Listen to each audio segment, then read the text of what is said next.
Situasi di jalur Gaza kembali memanas setelah serangan udara Israel dilaporkan menewaskan sedikitnya 5 orang dan melukai putra salah satu pemimpin senior Hamas.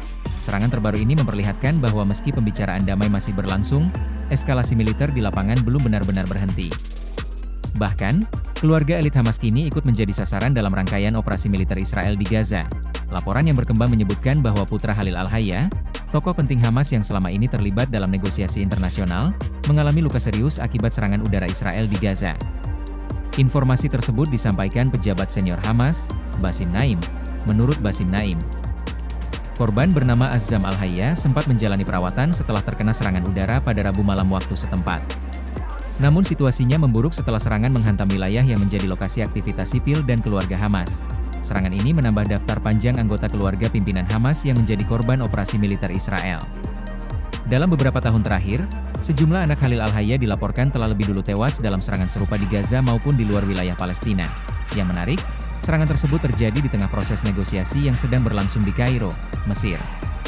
Para pemimpin Hamas diketahui tengah melakukan pembicaraan dengan mediator regional dan internasional untuk mempertahankan gencatan senjata serta membahas masa depan Gaza pasca perang.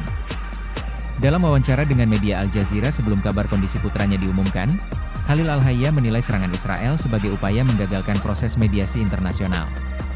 Ia menyebut tindakan Israel menunjukkan bahwa pemerintah Tel Aviv tidak benar-benar berkomitmen menjalankan kesepakatan damai yang sebelumnya sudah dibahas bersama mediator. Sementara itu, pihak militer Israel belum memberikan penjelasan rinci terkait target spesifik serangan tersebut.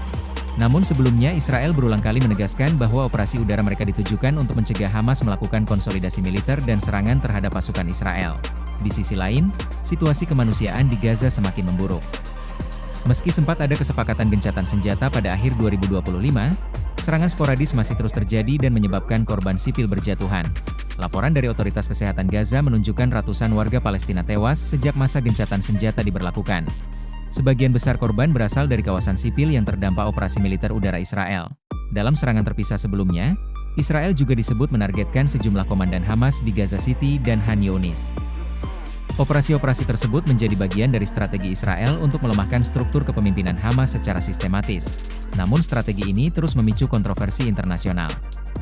Banyak pihak mempertanyakan dampak kemanusiaan dari serangan yang dilakukan di wilayah padat penduduk seperti Gaza. Organisasi-organisasi HAM internasional bahkan menilai konflik Israel-Hamas kini telah berkembang menjadi perang yang tidak hanya berlangsung secara militer, tetapi juga perang narasi global. Media sosial, propaganda digital, dan opini publik internasional ikut menjadi arena pertarungan kedua pihak. Di tengah situasi itu, keluarga para pemimpin Hamas kini semakin sering muncul dalam pusaran konflik. Serangan terhadap anggota keluarga elit Hamas dianggap sebagian pihak sebagai tekanan psikologis dan politik terhadap pimpinan organisasi tersebut. Namun bagi Hamas, serangan-serangan itu justru dipakai untuk memperkuat narasi bahwa Israel terus melanggar komitmen perdamaian dan memperluas serangan hingga ke ranah keluarga sipil. Kini dunia internasional kembali menghadapi pertanyaan besar. Apakah proses negosiasi damai masih mungkin berjalan ketika serangan udara terus terjadi di lapangan? Sebab semakin lama konflik ini berlangsung, korban yang jatuh tidak lagi hanya kombatan bersenjata, tetapi juga keluarga, anak-anak, dan warga sipil yang hidup di tengah perang berkepanjangan. Dan ketika putra pemimpin Hamas pun ikut menjadi korban serangan, situasi Gaza tampaknya semakin jauh dari kata aman.